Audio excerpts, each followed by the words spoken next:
I've been really disappointed and disgusted with this whole Mr. Beast Chris Tyson situation. And understand, I'm not disgusted with those two here, right? So for those who haven't seen, because you're not chronically online, let me break this down. Mr. Beast, biggest creator in the world. And part of his crew, a friend at day one, is Chris Tyson. And over the last little bit, Chris has been on the receiving end of comments about his changing appearance, with the general gist of these comments being incredibly negative. And Chris actually came out earlier this month in response saying, hey, I've been receiving hormone replacement therapy. Though Chris hasn't come out as any specific identity yet, in his Twitter bio saying he uses any pronouns. And also adding in a separate post, informed consent HRT saved my and many others' lives. The hurdles gender non-conforming people have to jump through to get life-saving gender-affirming healthcare in a first world country is wild to me. Just let people make informed decisions about their own bodies. And explaining that it was initially very nerve-wracking to go public with his choice, but seeing so many people learn more about HRT has been amazing. While we saw so many of Chris's coworkers and friends like Carl and Jimmy just showing support, you also could not miss the absolute wave of hate that he received. Right? Whether it be tweets going viral, videos getting tens of millions of views, or people saying things like they hate the new Chris, I can't believe he's doing this to Mr. Beast, bringing up his family. People posting videos saying someone needs to beat sense into Chris. And this whole situation getting an even bigger spotlight on it today because a creator by the name of Sunny V2 posted a video titled, Why Chris Will Soon Be a Nightmare for Mr. Beast. While much of the video is like people saying this and people saying that, there are weird moments that seem to kind of like frame this as a business decision. There is a comparison made to Disney. This was put forward in many comments supportive of Chris, who implied that there'll be millions of queer kids who look up to him, although this doesn't necessarily mean that it'll add any value to the videos.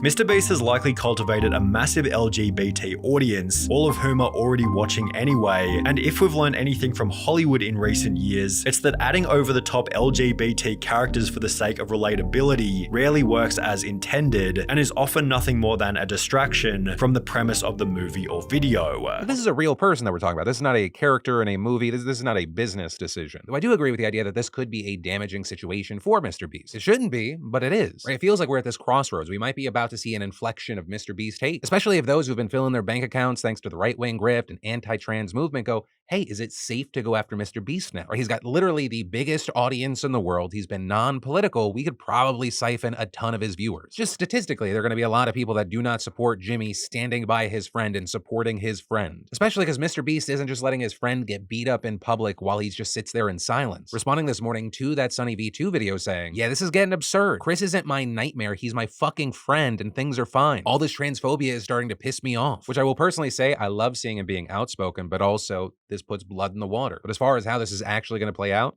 time will tell, and in the meantime, I'd love to know your thoughts. And then, yo, Missouri, are y'all fucking okay? Are you all right? Do you need help? I just feel like I need to ask because this Missouri Senator Mike Moon situation. I don't know if you've seen the clip that's gone viral, but there was this Democrat that was calling out Moon. And that's because Moon voted against a bill that would ban adults from marrying 12-year-olds. And the back and forth did not go how I expected it would. You said actually that should be the law because it's the parents' right and the kids' right to decide what's best for them to be by an adult. Do you know any kids who have been married at age 12? I don't need to. I do. And guess what? They're still married. With the reaction to that being largely what you would expect it to be, and then leading to headlines today, reading Missouri senator says he doesn't support adults marrying children after comments went viral. Saying, I do not support adults marrying children. That's preposterous to even think that I do. Saying rather he wasn't given enough time to explain his vote. And saying of the 12-year-old that he referenced, the young man was 12, the girl was 11. Their parents allowed them to marry. There was no forcing in the situation. Noting that they've been together now for 40 years and that the legislation he voted against would have made that type of marriage illegal. With him also appearing to have references back in 2018 when he also said, instead of running down to the abortion clinic, they allowed these 12-year-olds to marry. Also, while I'm gonna blindly imagine that most of you watching agree that a 12-year-old probably shouldn't get married, turns out that actually in a majority of states, there's no technical age limit for marriage. Though also specifically for Missouri, because of their loose regulations, they have one of the highest rates of child marriage in the country. With it being reported that between 2000 and 2014, there were 7,342 minors who were married in Missouri. But regarding this whole Moon situation, I don't know how you think of it as anything other than just super weird and creepy. And also with that, it's important to note that Moon wasn't alone here. He was just one of 50 House lawmakers that voted against setting a minimum marriage age of 15, with it also prohibiting people 21 and older from marrying people 16 and younger. But yeah, it's the left coming after your children. And then, in absolutely massive news, the FBI just arrested the suspected leaker of those classified Pentagon documents. Right, this being connected to the leak that seemingly detailed secrets about the war in Ukraine, also giving insight into how the US spies on countries like Russia, South Korea, and Israel. With the New York Times reporting that this person in question is a 21-year-old member of the intelligence wing of the Massachusetts Air National National Guard, Jack Teixeira. Reports saying he ran a private online group named Thug Shaker Central, with that group having about 20 to 30 people, mostly young men and teenagers who, quote, came together over a shared love of guns, racist online memes, and video games. The Times also saying they spoke to members of the group, with one saying, "This guy was a Christian, anti-war, just wanted to inform some of his friends about what's going on," with others in the group reportedly agreeing and saying that the airmen only shared these documents with, quote, purely informative intentions. However, one teen in the group then allegedly took a few dozen of those documents and posted them to public forums online, with then Russian-language Telegram channels picking them up. And the Times reporting that while those members did not name Jack specifically, a trail of digital evidence led the reporters back to him. Those reporters also saying U.S. officials told them that investigators wanted to talk to Jack about the leak, with other outlets then backing that this morning. Overhead footage later showing federal agents seemingly detaining Jack at his Massachusetts home. And shortly thereafter, Attorney General Merrick Garland confirming that the Justice Department did in fact arrest Jack in connection to the leak. And all of this notably happening after just this morning you had Biden saying they were getting very close to getting answers. Remember, this is still a developing situation. Obviously, I'm going to have my eyes and ears on it, and you just make sure you follow this channel so you can stay in the loop. And then, we've got to talk about Senator Dianne Feinstein, because even fellow Democrats are demanding that she resign now. She's the oldest member of the Senate at 89 years old, and more importantly, she hasn't voted on anything since back in February. And because the Dems have such a small lead in the Senate, her absence has been noticeable. Not to mention the fact that she's just been missing from her committee seats, which has caused chaos, with big issues popping up like them not being able to confirm Biden's lower court judicial nominees, with some of those calling for her to get out being people like Representative Ro Khanna, who tweeted, "It's time for Senator Feinstein to resign. We need to put the country ahead of personal loyalty. While she has had a lifetime of public service, it is obvious she can no longer fulfill her duties. Not speaking out undermines our credibility as elected representatives of the people." With that also echoed by Dean Phillips. Though also important to note, on Wednesday we saw Nancy Pelosi speaking on this issue, saying, "It's interesting to me. I don't know what political agendas are at work that are going after Senator Feinstein in that way. I've never seen them go after a man who was sick in the Senate in that way." But some think this was a reference to John Fetterman, who of course got to Congress and then left for a month for depression treatment. Now for her part, Feinstein is bound to return to her duties as soon as possible, saying that she's just been prevented from doing so after undergoing shingles treatment back in March. She's also vowed to finish her term, but there does appear to be a possible solution in the meantime, with Feinstein asking for a temporary replacement on the Judiciary Committee. Right, that way these judicial appointees can actually finally go through. But this is still a developing situation, and in the meantime, let me know what you're thinking here. And then, it's been over a year since workers at an Amazon warehouse voted to unionize for the first time in the company's history, despite all odds. And since then, the Amazon labor union's been split down the middle, leading to a fistfight with its president, Chris Smalls. Right, recently surfaced video shows him and a former ALU organizer, James Daly, outside the JFK 8 warehouse in Staten Island. You see Daly moving towards Smalls, taking swings, though it's unclear whether any actually landed. Then you see Smalls pummeling Daly's upper body until they get interlocked and start wrestling. But it turns out this fight was more than just personal. It was actually symptomatic of a deeper rift within the Amazon labor union. And at the heart of that rift is the very fact that you even know Smalls' name, with many ALU organizers telling Insider they feel he's become more focused on personal fame than the workers he represents. Because if you go back to when the ALU was formed, Smalls has been cast by the media as the underdog hero in a David versus Goliath tale, taking on a corporate behemoth with very few resources and little organizing experience. His face getting plastered on magazine covers, making it on Time's list of the top 100 most influential people, getting all the way to the White House where he met Joe Biden. Hell, he even has his own Hollywood agent. So his detractors say that he's lost touch with the union he once spearheaded. But Smalls also has his own faction of committed loyalists who say his fame is just a byproduct of his real organizing accomplishments, and saying if anything, all those things we just talked about, they propel the labor movement forward, not hamper it, arguing that he's inspired workers across the country to fight back, and that his critics are just upset because their attempted coup didn't work, with Smalls himself disputing the idea that he's somehow living it up, saying organizing is grueling work and pointing to his less than $30,000 salary, and adding that the real news isn't whatever infighting is going on inside the union, but rather the fact that Amazon spent $14 million on union busting consultants last year. So reportedly inside the union, Smalls has often responded to criticism by allegedly ostracizing his critics, with that tendency coming to a head in a meeting a few days after his fistfight in which Smalls told those who didn't support him to leave, saying, "You got a problem with me?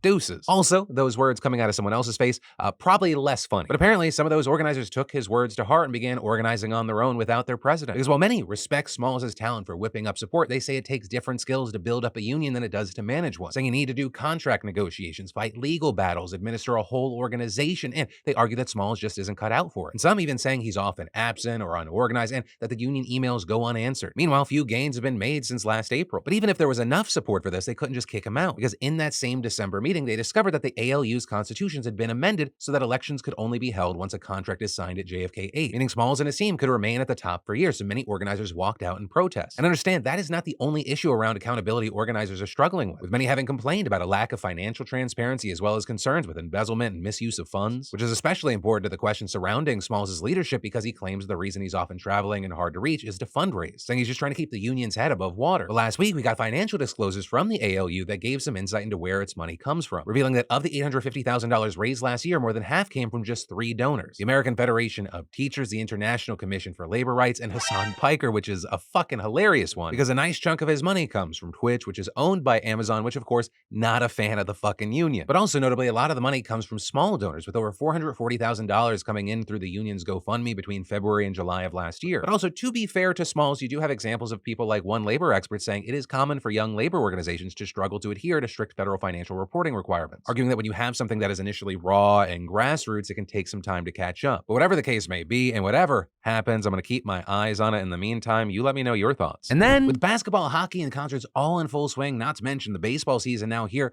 there's always an event for everyone, and you're not going to want to miss out. And even better, how about getting $20 off just by using my code PHIL for tickets? Well, that's exactly why I want to thank the fantastic sponsor of today's show, SeatGeek. With over 28 million downloads, SeatGeek's the #1 rated ticketing app, and with Taylor Swift, Ed Sheeran, and Drake going on tour right now, you need SeatGeek. Whether they're a sponsor or not, they're my go-to. Whether it be for a small random thing I want to do with my wife, or like I've used it to go to the Super Bowl, it's what I automatically go to. I go and tap my SeatGeek app. Plus, SeatGeek wants to make sure that you're getting a good deal. So when you're on the app, look for the green dots. Green means good deal, red means bad. And every ticket is backed by their buyer guarantee. And SeatGeek is the only site that lets you return your tickets ahead of the event with swaps. And remember, that's $20 off your first purchase with promo code PHIL. So make sure you click that link in the description to download the app. And then, is telehealth the future of psychedelic therapy? That's a big question that many in the space are asking, as the use of these practices has been growing in recent years. And especially since the pandemic totally upended discussions and practices around mental health, both for better and for worse. Right, and actually, I'll mention, if you missed it, over the past few weeks, we've been taking a deeper look into the psychedelic therapy boom from a number of different perspectives. I'll link to them all in the description, but in the first 2 segments, we talked about the science behind these effective therapies and the policy making that goes into shaping these new legal landscapes. But for the final 2 parts of this series, I want to bring it down a notch and zoom in on what the implementation of legal psychedelic therapy actually looks like in the real world, right? What it's like to provide and receive these services. But to do so, we really only have one drug to look at: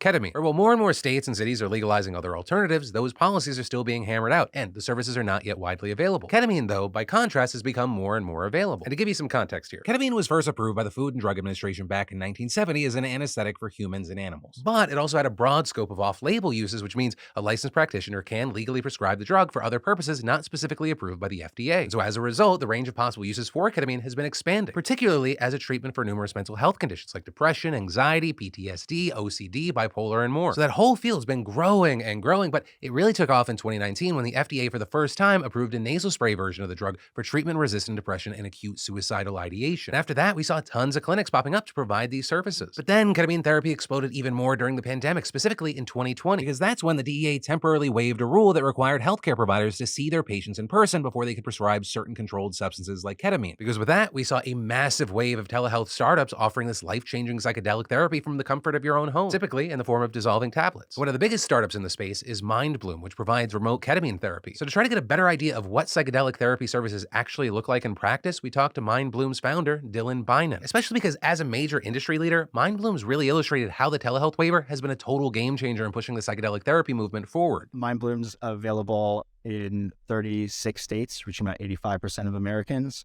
We have a network of over 250 providers who are providing care across the country in those states. We're facilitating through our platform of clinicians around 150,000 treatments every year right now and growing. We, I believe, are targeting getting to 39 states this year. Bynum also noted that there are a handful of states that have prohibitions on prescribing controlled substances remotely, but still, it's an absolutely massive reach. Right, by operating a telehealth platform in numerous states, companies like MindBloom are able to reach way more people than traditional in-person clinics. And as a result, MindBloom's been able to help a lot of people who might not normally seek this kind of therapeutic treatment. Right, because something that Bynum mentions is that you have this stigma around psychedelics. Right, many people think that this is some radical new emerging therapy that's pretty much only used by millennials and Gen Z. But in reality, many of the people who seek these treatments are those who have been struggling with mental health issues for decades and have felt like traditional treatments like talk therapy, SSRIs, and antipsychotics are not getting the job done. Our average client is around 41 years old. We actually have more clients over the age of 57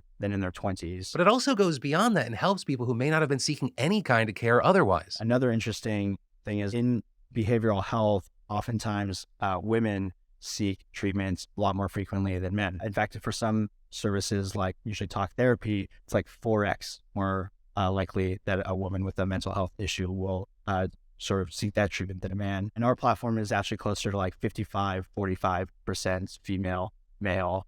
So there seems to be something about ketamine therapy and maybe psychedelic therapy as a treatment that is speaking to men and sort of opening up access to men as a viable treatment pathway, which is helping maybe a lot of guys who previously weren't seeking mental health care treatments that should have been actually seek them out for the first time. And Biden says that access to services that remote ketamine therapy has provided is one of the biggest advantages. Right before this was an option, many people were just unable to access this care because physical and geographical barriers. For plenty of people, the nearest clinic may be hours away, but because this is psychedelic therapy, they can't drive themselves after treatment. So they either have to find someone to drive them to every single session or take a lot of time off work. But with telehealth, ketamine therapy is now an option for way more people. And this newly increased access also goes beyond geography. One of the big benefits of remote ketamine therapy is that it's helped really reduce the cost for people in a way that has allowed a lot of people to afford it. For instance, as I mentioned, when I started MindBloom, the average cost of a ketamine treatment in person was $600 to $1,000.